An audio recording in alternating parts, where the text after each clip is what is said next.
আল্লাহ হেফাজত করুক এই সমস্ত মুখোশ পরিহিত মানুষদের থেকে।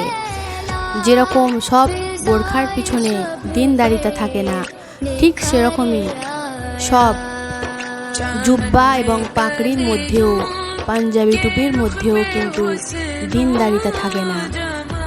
এমন যুগ, এমন দিন আমাদের মধ্যে চলে এসেছে যেখানে মানুষকে চেনা খুবই মুশকিল। বিশ্বাস তো অনেক দূরের কথা, মানুষকে চেনাও যাবে না সে মুসলিম নাকি হিন্দু নাকি বৌদ্ধ নাকি খ্রিস্টান।